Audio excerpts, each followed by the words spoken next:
तरह से संकट में हिमाचल प्रदेश की सेब बागवानी?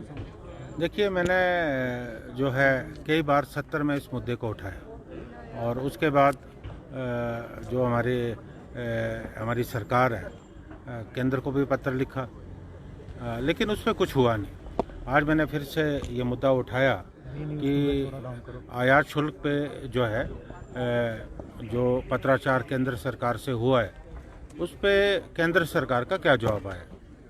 और मुझे बहुत निराशा हुई जब सूचना पटल पे रखी गई कि फरवरी और मार्च में इस मुद्दे को जो है उठाया गया, केंद्र सरकार के सम्मुख पत्राचार हुआ, लेकिन केंद्र सरकार की उदासीनता देखिए कि अभी तक उस पर कोई जवाब आया नहीं।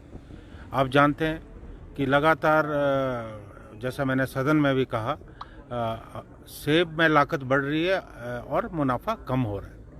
और आपको इस बात की भी जानकारी है कि चुनाव से पूर्व इस पिछले लोकसभा चुनाव से पूर्व देश के प्रधानमंत्री श्री नरेंद्र मोदी जी ने वायदा किया था कि शुल्क को वो 50 से 100% करेंगे, लेकिन उस पर आज तक अमल हुआ नहीं। और अभी जब वो अमेरिका के दौरे पे गए तो वहाँ उनका अमेरिका की जो सरकार है वहाँ से समझौता हुआ और जैसे वो आए 50% से 30% हो, और उसका ये नुकसान हुआ कि बाहर से जो है इतना सेब आया और हमारी जो कोल्ड स्टोर में सेब था वो पूरी तरह जो है पिट गया। तो मैंने आज भी इस मामले को उठाया।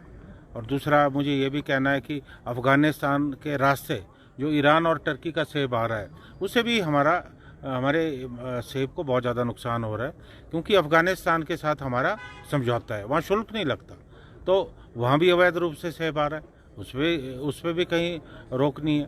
तो इस मामले को आज हमने फिर से उठाया और नेगी साहब जो हमारे बागवानी मंत्री हैं, उन्होंने तफसील से इसका जवाब दिया कि क्या कांग्रेस विधायक दल जो है इस डिमांड को लेकर दिल्ली जाएगा,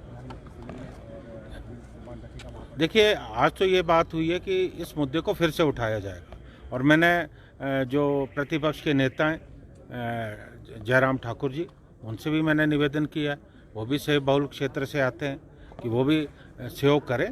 और केंद्र सरकार जो हिमाचल के प्रति जो हमारा 5000 करोड़ की हमारी अर्थ की है, बहुत उदासीन नज़र आ रहा है। तो मैंने उनसे भी कहा कि आप इस मामले को केंद्र सरकार से उठाएं। विपक्ष ये कहता है कि जब आनंद शर्मा थे केंद्रीय मंत्री तो उस वक्त की टीटी हुई है, उसकी बाध्यता है कि 50% से ज़्यादा आयात शुल्क नहीं हो सकता है। देखिए, कोई भी जो एग्रीमेंट है वो रिवाइज होते हैं।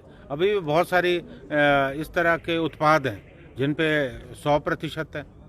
तो ये वायदा तो प्रधानमंत्री जी ने खुद जनता से किया था, अभी अपने वायदे से मुकर हैं और ये हवाला आनंद शर्मा जी का दे रहे हैं। लेकिन इन्होंने तो 50 से भी कम कर दिया, अब तो 30% पे आए।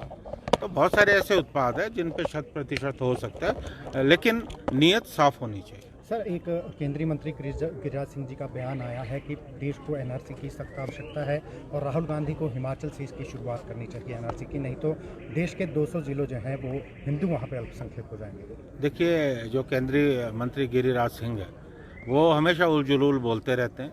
उनकी बात को ना तो भारतीय जनता पार्टी ना ही जो है विपक्ष के लोग कोई महत्व देते हैं। एक सोची समझी रणनीति के तहत न्यूज़ में बनने के लिए इस तरह के बयान देते हैं, जिससे देश में जो सांप्रदायिक माहौल है वो और ज़्यादा खराब हो।